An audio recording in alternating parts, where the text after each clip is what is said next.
Okay. Hello, how are you all? Great? Good, great, all right. All right. And this was a short week. This should be terrific. You should feel terrific right now. Okay, well, thank you so much for having me into the Foundation Center for pulling this together. I've been very much enjoying talking about this report since it's come out early in January. And it's kind of like a road show in a good way, where I've been going around the country. I just got back actually from Pittsburgh and Chicago talking about it. And it's very helpful to me and also to, I think, the rest of the audience to get a sense of what's landing. You know, what parts of these themes are really hitting for folks, what makes sense, and then also, what do you want to do about it? We've been talking about these themes actually for quite a while before this report, and we're certainly aware of that. And every organization is making meaning of these themes in a different way. Of course they are. And so I would love to hear, can't wait to hear a little bit from you and from our panel about what is the most important pieces here and how do they relate to the work that you're doing. So just briefly, I'm going to go over the high-level themes of the report, and note also, we didn't have Saving Trees. We don't have the entire report here for you, but it's free for download from the CompassPoint website, so please feel free to access that later. A little bit about it first. How many of you, and please don't be shy, how many of you have had a chance to take a look at it? Maybe not to read the whole thing, but saw it, perused it, terrific, okay.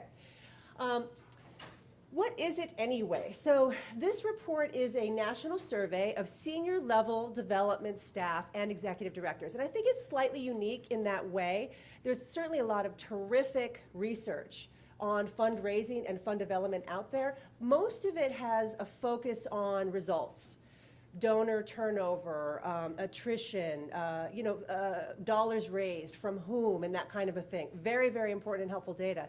There's not as much out there from inside the organization and from these two leadership perspectives on the capacity internally and who's doing this work. So this is really what this report is focusing on. So we've got a pretty good sample, I would say. It's a large sample of 2,700 of, again, executive directors and senior level development directors. So of course titles will vary, could be chief development officer, chief giving officer, that kind of a thing. But what we asked for and what we required in terms of response was whomever is the most senior person that has a sole function of development, whatever the title. We also did 11 focus groups around the country with EDs, development directors, and board members. And the sample is very diverse in terms of region. We got representation from all over the United States and field types, and you can check it out in the methodology if you're interested. It does represent from, even though human services is probably the largest represented group in here, arts, humanities, environment, education, healthcare, pretty much the cross-section of the sector is represented here. And budget size. That's really where you start to see differences. And I always get this question, so I want to make sure I say it. Because as I said, I've been talking with a lot of different groups, and they say, well, are you sure it's the same here in Pittsburgh as in San Francisco? Are you sure it's the same here in Albuquerque? And we've done a lot of cross-checking and analysis by region. And what's really interesting is the themes are not that meaningfully different based on region. So you can feel assured that the national data will represent where you are. And the same with field type, again, like arts, humanities, that kind of thing, or human services. But what, of course, does make a difference is organizational budget size, and we'll see some of those differences today. That, of course, has a lot to do with the complexity of your development department, the way in which it is staffed, and all of those kinds of things. So why this study? Why do we even do it in the first place? The Haas Junior Fund, I really do need to make sure that I acknowledge them. They came to us and said, we really need to do this study. And so they were our funder partner on this, the Evelyn and Walter Haas Junior Fund here in San Francisco. And they were coming to us saying, we're really concerned about premature turnover in development directors. A lot of our grantees are coming to us and saying that they are experiencing this turnover, right? They also said, we're hearing a lot about lengthy vacancies in that role. So when there is turnover, hard to fill. And also about the pool of candidates, hearing concerns that folks are not finding the development directors that they really need once these positions are vacant. And so essentially, this was our thesis and those of you who've done research know that this is not quite a fine-tuned thesis yet, but what's up with development directors was sort of our, right? Like, what's up with development directors was sort of what we were starting with, and seeing it very much as a critical issue in terms of sustainability for organizations, not just a leadership challenge, but really an organizational challenge. And so we are trying to answer this question: why is the development director routinely labeled a revolving door position, among the hardest to fill and retain by executive directors, board members, funders, and capacity builders alike? Don't worry, we did fine-tune that hypothesis after this, and we didn't leave it like that. But this really did start our inquiry. I'm going to share with you the findings in terms of themes, or kind of, you could think of them as sort of headline news. So the first kind of headline news is, yes, there is a revolving door. We were not imagining it. And what we found is that organizations are indeed struggling with high turnover and long vacancies in the development director post. So what specifically did we find that led us to that conclusion? A few different points here. That there are indeed lengthy vacancies in the role. If you take a look at this, we divided it, or we broke it out by organizational budget size, because as you can see here, there are some significant differences by size. What you can get a sense of is the average, that's the green in mean, is upwards of almost 2 years for organizations under 1 million. How many of you are under 1 million in size, budget size? So a good chunk of you. Okay, great. And then between 1 and 5 million, we had 10 months on average. The role was vacant after the last person left it. And then as you can see, the vacancies are much shorter as the organization gets larger. Overall, when you just take a look at it overall, it's about about 16 months, now I'm forgetting the exact data point. It was about 16 months, I believe it was, in the average vacancy, no, 6 months, excuse me, 6 months. It was an average vacancy across all. So across all organizations, on average, that position is open for 6 months, and for larger organizations, much shorter, and for smaller organizations, much longer. We also asked development directors, when do you anticipate leaving your organization? And I know that that is problematic right there, right? Because if I ask any of you in this room, so how long are you going to be in your current organization? That's a hard thing to answer. So we try to get a little bit more specific and say, how many of you are actively looking to leave or have given notice, okay? And as you can see, by, again, budget size, 57% said, I plan to be gone in 2 years, my current position, for organizations in the smaller group, and up to 38% in organizations in the over 10 million group. And on average here, what we were looking at is 50% across the board, 50% of current development directors plan to leave their organizations within 2 years. 50%, so half. We also asked development directors, how long do you anticipate staying in your field of development? So whether or not you're in your current organization, we know half of you are leaving soon. Where do you think you're going to be going? Will you stay? And some more interesting data here, again by budget size. 27% in the under 1 million plan to leave the field altogether within 2 years. So not committed to this particular profession or career trajectory, at least in the short term. And then it certainly goes down quite a bit if you look at the size of the organization. That's not necessarily a surprise. I mean, you could think about this in terms of the trajectory of that particular career and profession. And many folks do advance in their career and in that profession to larger organizations. But now, look at what that does to smaller organizations, and just how challenging that is for smaller organizations who are trying to attract and retain really good development staff who, by no fault of their own, are also looking to develop and move on and take on bigger challenges and that kind of a thing. So we definitely have something to look at here.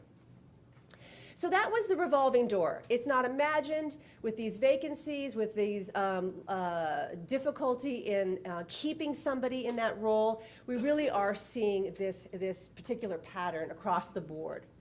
Let's move to our second finding, second headline, if you will, help wanted. So here what we found is that organizations aren't finding enough qualified candidates for development director positions. Executives are reporting performance problems and a lack of basic fundraising skills among key development staff.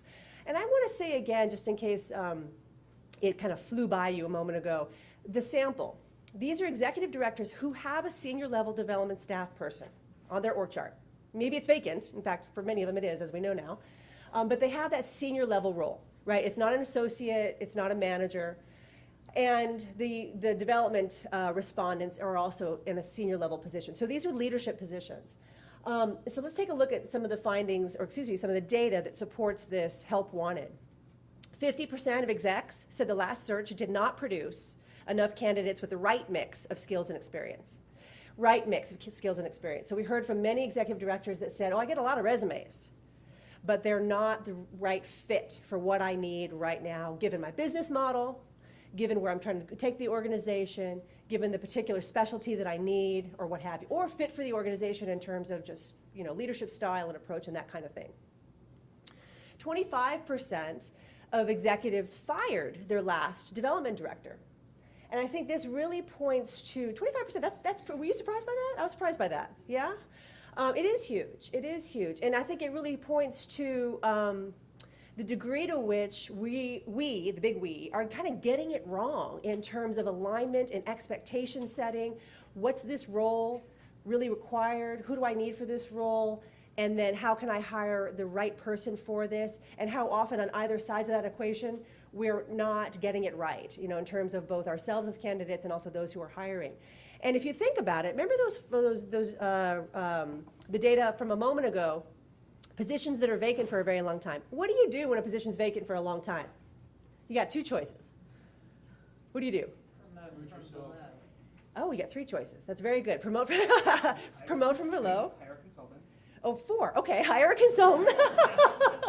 Yeah, so you're adjusting the way in which you're going to fill that role by either promoting from below, which is terrific. I would say that that's still a hire, though. Perhaps kind of stopgapping with a consultant. What else might you do?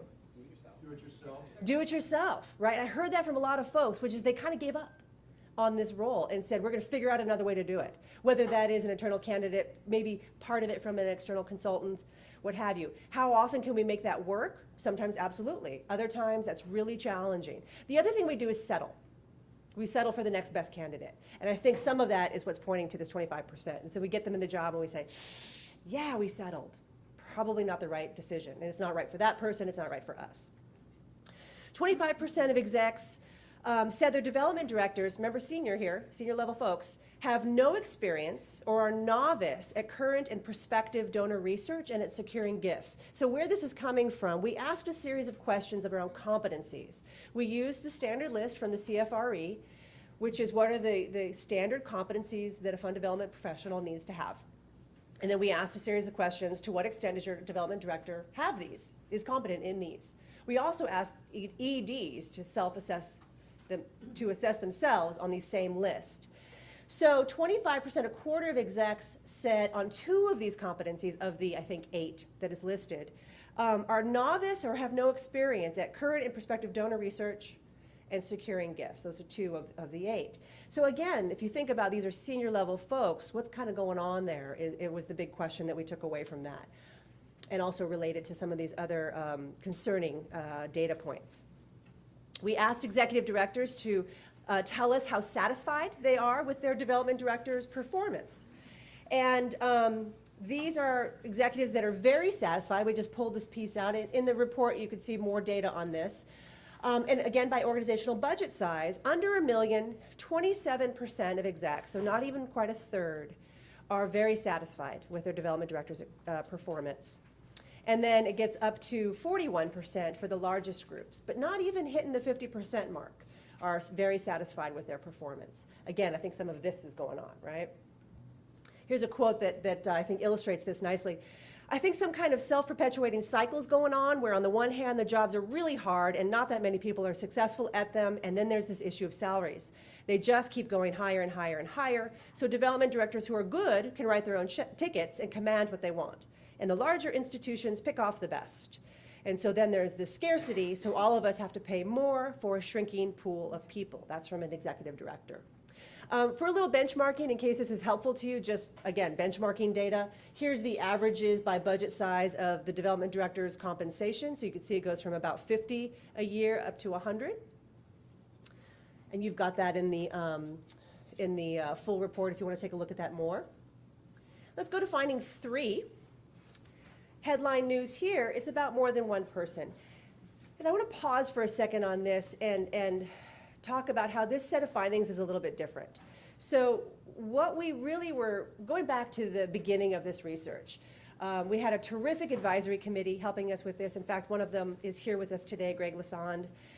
Very, very helpful, excellent folks across the country who are helping to look at this issue from research, from fund development, from capacity building, et cetera.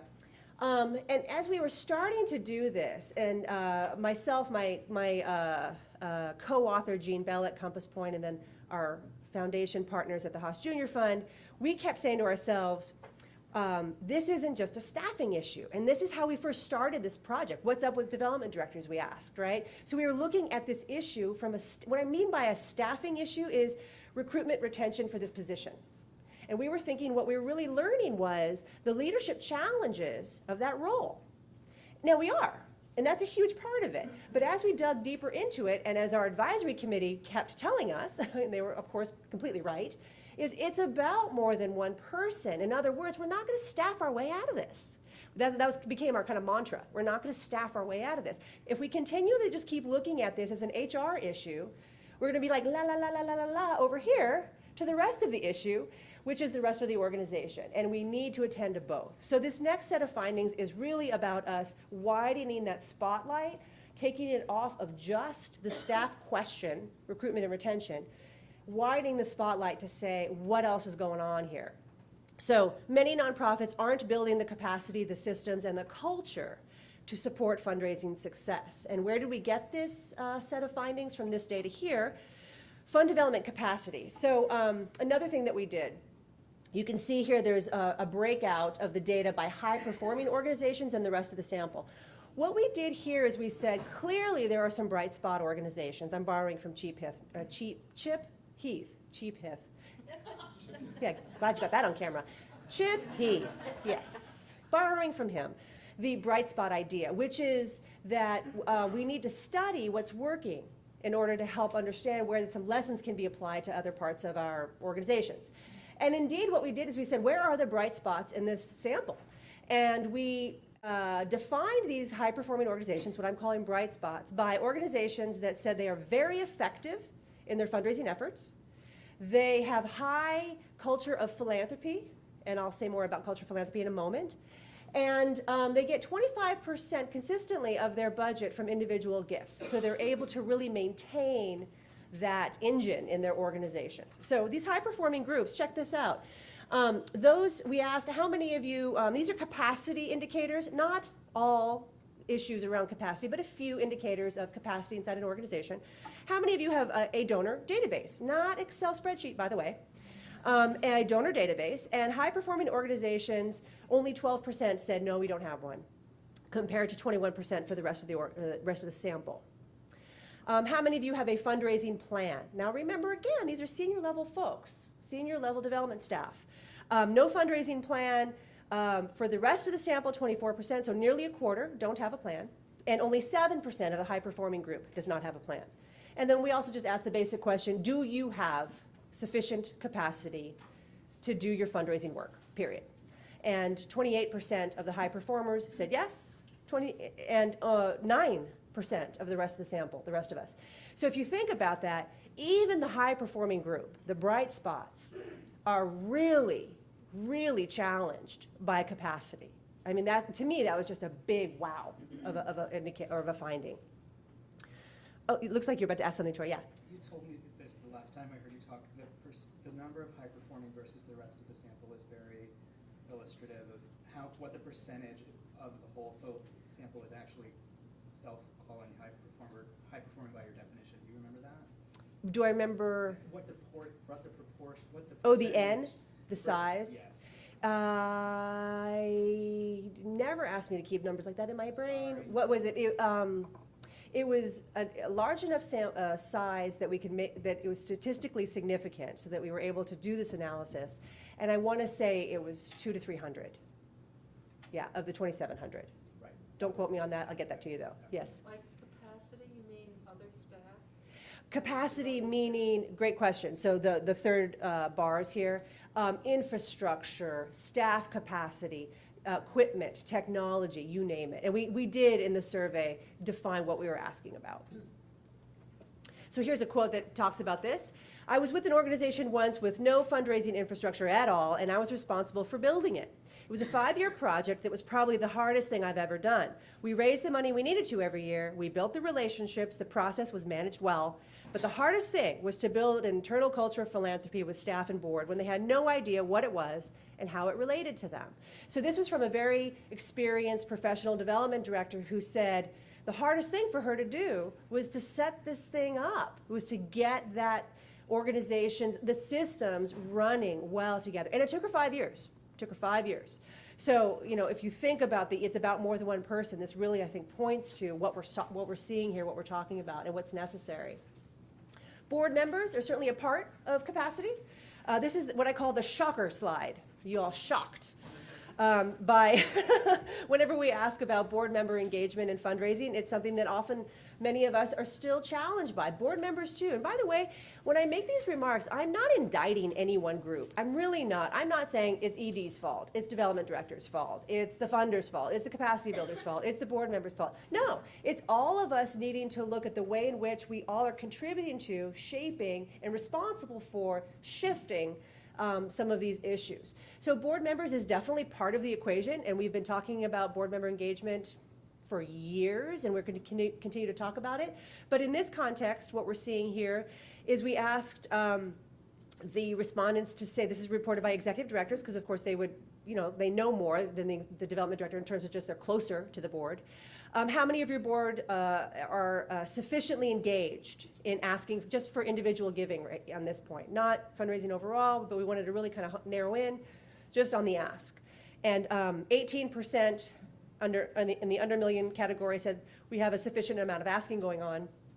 22% plus 2%, so 24 in the next category on up. And even the largest organizations don't have probably what they would call the amount of board engagement that they would like. So certainly something for us to continue to noodle on. Executive director fundraising capacity. So we saw the EDs as also another part of capacity, his or her own involvement in fund development, right? And here's a few things that we asked executive directors. We said, how many of you EDs love asking for gifts? And here's where we broke it out again by high performing and rest of sample. And 44% in the high performing group said, I love asking for gifts. And only 28% in the rest of the sample. And you know, when I've shared this before, I've had such a mixed response on this particular data point. I've had these kinds of responses. Of course nobody likes asking for money. It's a necessary evil. Nobody loves it, right? In fact, wow, 44% to 28%, that sounds darn good. And actually that kind of concerns me, because what we talk about in the report is this mental model shift that is needed around this. And if you think about it, if we think about fund development as fundamentally a mission-based, values-based program that is central to everything we do in our work, and we don't love asking for money, which is about partnering with those who care about the same things we care about, then I'm concerned, right? And what kind of messages, and I point the finger at myself. I mean, I was probably the worst not the worst. I was a perpetrator of this myself as a board member, which I've been for a number of years, holding that attitude and not even realizing to the extent that it was in my brain, which is this, I don't really like to fundraise, kind of an attitude. So when your executive director who's leading the organization says, I don't particularly like this, I think that is something that we all should say to ourselves. How often do I do that? How often do I say things like, of course everybody hates it, it's a necessary evil? So I just want to ask us all to kind of put the mirror up and say, how have I been contributing to these negative behaviors and attitudes about fund development?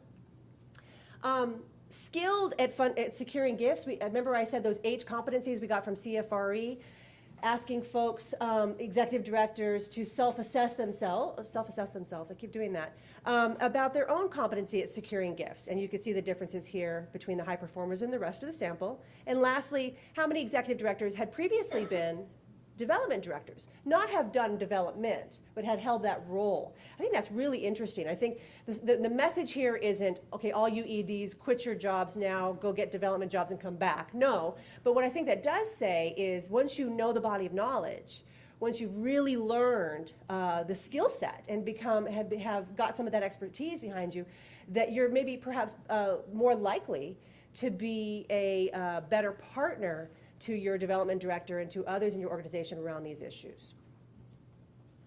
And here's a quick quote. Fundraising is not something I like doing. I don't like having to ask people, and the problem in this community is that this is a very involved community of people. You just get to the point where you feel, I can't ask my friends anymore. And that was from a board member, but we heard that from others as well. Another one from a development director. It's really, really difficult to motivate the board and get them to see the value of what we do. We have people who renew their term, but these are the very same people who will not pick up the phone, will not attend board meetings, and will not come to a donor meeting or partner with the executive director, which is a huge, huge obstacle. And again, I'm not pointing the finger here at board members. I'm really, what I'm doing is saying, look at the way in which we have continue to relate to one another on this issue and places where we need to change that. A couple more things. Strength of partnership in fund development work. We asked a couple questions. I only have a slide on this one. We asked questions around development directors and EDs. Tell us the relationship. Tell us about your relationship. And what was kind of interesting is the relationships, for the most part, were quite strong. You know, I like you, I respect you, we work well together. But when you ask about partnership in fund development, you got a little bit of a different story, and as you can see, a little bit of a different perspective from these two different roles. So strong partnership, the EDs said, 53% of the EDs said we have a strong partnership compared to 41% of development directors. Fair partnership, 38 to 34. Weak, 18 to 13. And luckily, there's very few respondents who have no partnership in fund development. I was the first development director. Previously, the ED had been doing it, and when I started, it was like, oh, thank God, here's someone to take this lump of work off my plate. And I heard that from a ton of development directors. I just heard story after story after story, which kind of went like this. I come in, and everybody thinks apparently I have a magic white horse with me. I mean, I'm just like, wow, I've come with a magic white horse, because everybody's just like, you can get us video recorders now, right? You can get us that $50,000 grant right now, right? Oh, we've got an event coming up.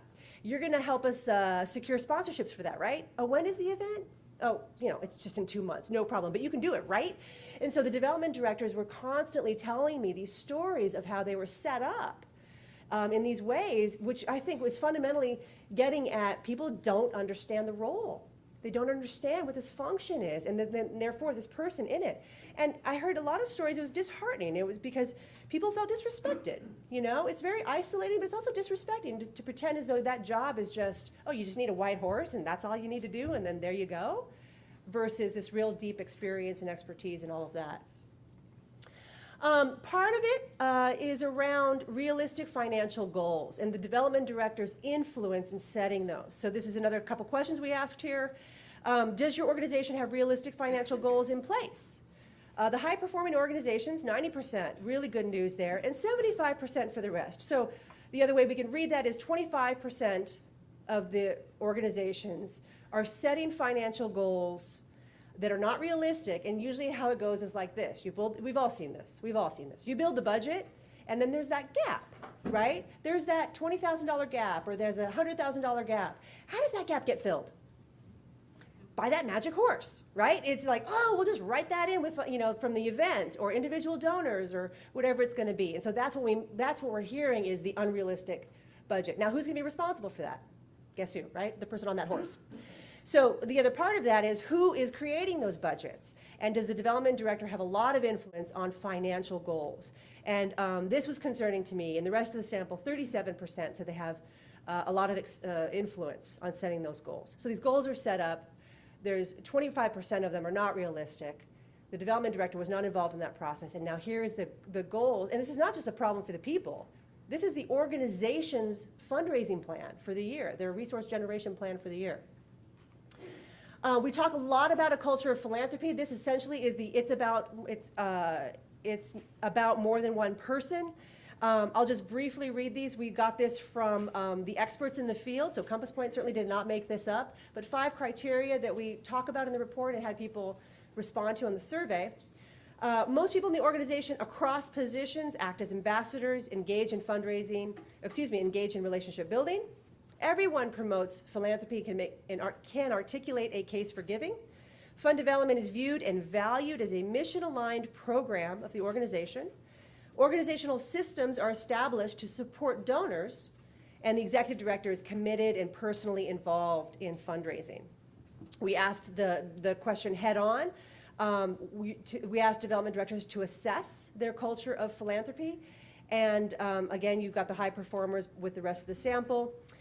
Do you have a culture of philanthropy? Much higher scores here with the high performing organizations.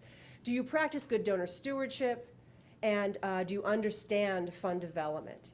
So you can see where there's some gaps here. Yes?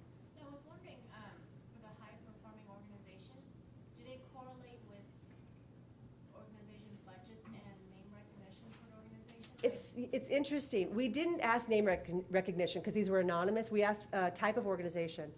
It does not change. You know, the one thing that was different, and this is in the report, I don't have a slide for it, is where smaller organizations actually fare better in a lot of the data is they have a higher or a healthier culture of philanthropy than larger organizations. I thought that was fascinating, and the reason I think that's is true is because the larger the organization gets, the more, by necessity, the more it gets structured out, siloed out in terms of functional departments and that kind of thing. And organizations are allowed, the teams then have to, kind of move out and do their own thing a bit. When you're small, you're more likely to team, you have to rely on each other, that kind of a thing. So I think that's where the smaller organizations were more likely to be able to sustain and develop and sustain a healthy culture of philanthropy. But otherwise, it didn't change that much. Let me go ahead and do a couple more slides, and then I know I'm mindful of time. I think we're going to have a good opportunity to do some more Q&A here.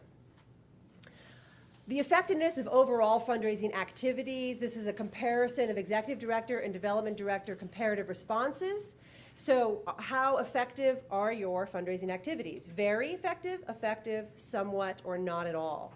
And you can see again the difference in perception here. I won't read these, I know you can see them and you have that handout. So in sum, the study reveals that many of us are stuck in what we call a vicious cycle that threatens our ability to raise the resources we need to succeed. So what do we mean by this vicious cycle? And I'll stop here and we'll turn to our panel and your questions for conversation. Starting with the lack of success conditions, right? So we don't have success conditions in place. Many of the things I just went over with you in terms of capacity, in terms of engagement, in terms of the board, you name it. So we don't have that, and so therefore the development director comes into that role and does not have the things that he or she needs to succeed. And in many cases doesn't also have an environment that is willing to become an ally and support the effort to develop it. So that story I told about the one development director that took 5 years to set this up, she had ownership and buy-in and engagement from the rest of her organization to be able to do it. And it still took her 5 years, right? So many of us are not experiencing that kind of partnership in our organizations to go ahead and say, you know what, we're going to do this. We're going to do this together. So when you don't have those success conditions in place, we have premature development director departure. We're careful to say premature versus just departure because turnover isn't in and of itself a bad thing. And then you have short tenures, which is volatility in the development function. And so therefore, you aren't able to develop and sustain those success conditions. So you've got this churn happening in that development director role, while meanwhile the organization is trying to sustain very complex programming. And how long does it take to maintain relationships? How long does it take to get a capital campaign up and going? How long does it take to get a planned giving campaign up and going? These things take many years. And when you've got these short tenures, lengthy vacancies, it's crippling to the organization. So that's the vicious cycle.